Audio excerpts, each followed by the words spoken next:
1877. Yes. Rachel, it's Shmokayim again. Oh, billing, please. Billing! We've made $12,000 in 3 weeks.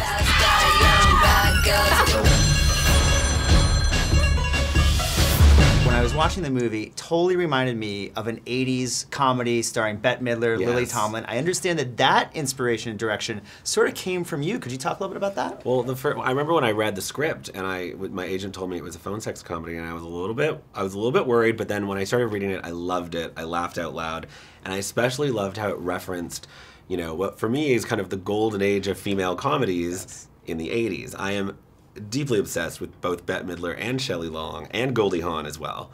And, you know, I saw so much of that spirit in this movie and wanted to kind of get that across. And I think when you look at, I mean, I've got pink sequins behind me. I mean, there's certainly a sense of camp to the movie that, and a heightened, beautiful quality, a lot of pink, that for me kind of references those movies from the 80s that I love so much. You know, what Working Girl or Outrageous Fortune or those kind of movies from the 80s, then they're so fun and silly and whimsical. So if you were going to do a modern day version of that, I know our movie sounds so raunchy, but it really has a lot of heart to it. So I think we kind of did do that. And Jami really celebrated that with like the production design and the clothes. And I mean, it was so important for me to balance the raunch with the charm and the sex with the sweetness. And I think, you know, really every decision that was made was in service of that balance. And that's what when I first read the script, that was what drew me to it. This amazingly fresh balance of those things. You mentioned Bette Midler and Shelley Long, Bette Midler and Lily Tomlin as well. They all had great chemistry together.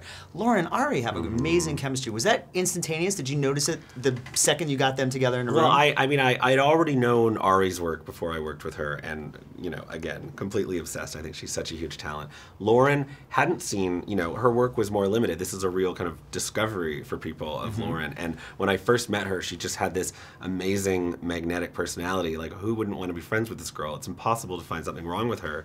And so I had such immediately positive reactions to both of them individually. And I think through the process of our collaborating on the script and getting it to where we wanted it to be, you know, great friendships were made, and I think that you see that on the screen. Now, you and Lauren actually met in college and sort of had that similar relationship like the Katie and Lauren in the film, correct? yeah, I mean, I'm the one I think who prejudged Lauren, because Lauren is so sweet that she wouldn't even do that to me. But she was a random roommate match for me. So I walked into the apartment and, you know, she had her long, dark, curly brown hair and her Dave Matthews t-shirt, and she said her boyfriend was going to be staying with us, and as if on cue, he like walked in with a guitar, and she wanted to start a recycling program, and I was just like, I just want to go to a party, and you're going to be a problem. But it turned out that Lauren was one of the best things that ever walked into my apartment, after all, and she became one of my real friends and not like my party friends, and I don't know, we just learned a lot about each other by being friends, so, you know, that was really true of our dynamic, and then we celebrated in the film. Yeah. Lauren, honey, I have a question. Where are you sleeping tonight? Because it's not at my place. I have that Peruvian boy coming over from the gym. And Catherine, may I remind you that your most promising applicant has been that woman that looked like Ted Danson and could not stop. Do you want that? Justin Long gives a performance in this film that I don't think anyone's ever seen Justin Long give before. Know. How did you know? Did he read for you? How did you know he had that in him? Well, we offered Justin the role. We certainly didn't need him to read. We're all very familiar with his talents, and he, you know, we had actually gone out to him with a different role from the film, and he, I think, wanted the challenge of playing the gay character. Was it the Mark Webber role? Yeah, yeah. But he actually read it and said, I want to play this part. He wanted to play Jesse. And then you have some other great cameos in the film. Seth Rogen, Mimi Rogers has a small part. Can you talk about kind of casting all these guys and getting all these great supporting roles cast? We had amazing casting directors that helped us find an amazing cast. I mean, Seth Rogen was a bit of an automatic for us because of his, was that just a phone call? His situation, his marriage to Lauren Miller. And so he was an automatic. We knew he was going to be in the movie. They knew he was going to be in the movie before I even came on board. And then, you know, it was about finding the right people and kind of, you know, we wanted, you know, comedy cameos, funny Kevin guys. Smith in there, and some Kevin of these Smith is hilarious. Ken Marino. I just Yeah. watched Wet Hot American Summer last night again. Oh my God, that guy is so funny. And do I also understand correctly that you actually have some experience with the phone sex?